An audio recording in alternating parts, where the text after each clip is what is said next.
गावाला लहान मुलींना जे हिरव्या बांगड्याच्या घालतात ना प्लेनवाल्या, ते खरं तर प्रथा बंद झाली पाहिजे. कारण त्या ज्या हिरव्या बांगड्या ते घालतात, आता गावच्या ठिकाणी कशी मुली त्या नेहमी ठेवतात, त्या काय बांगड्या बाहेर त्या उतरवून ठेवत नाहीत. कारण गावाला एक प्रथा आहे आणि आपण मुंबई ठाणे ठिकाणी जर राहतो ना, तर गावावरून आल्यानंतर आपल्याला त्या बांगड्या उतरवून ठेवाव्या लागतात लहान मुलींच्या.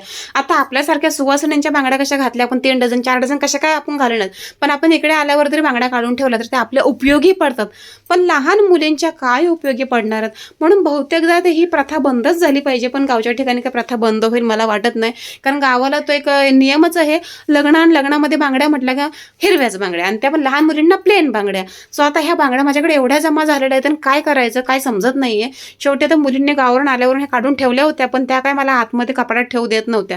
आता ही बांगडी जर पायात खाली पडली तर माझ्याच पायात लागणार झाडू मारताना वगैरे. आणि त्या म्हणे की कुठलं फंक्शन वगैरे आलं तर आम्हाला जर ह्या बांगड्या वापरायच्या असल्या तर वापरता पटकन येतील, नंतर तू काढून देत नाही मम्मी, म्हणून राहू दे. असं करून हे सगळं राहिलं होतं. शेवटी आज शाळेत गेलात तर गपचूप पटकन बांगड्या ठेवून देते. ते आल्यावर का त्यांचं पटकन लक्ष जाणार नाहीये. सो तुम्हाला सुद्धा असा काही जणांना त्रास होत असेल, मला तर खूप त्रास होतो ह्या बांगड्यांचा. पण काय करणार, शेवटी करावं लागतं आणि प्रथा आहेत, प्रथा सुद्धा पाळाव्या लागतात, है की नाही.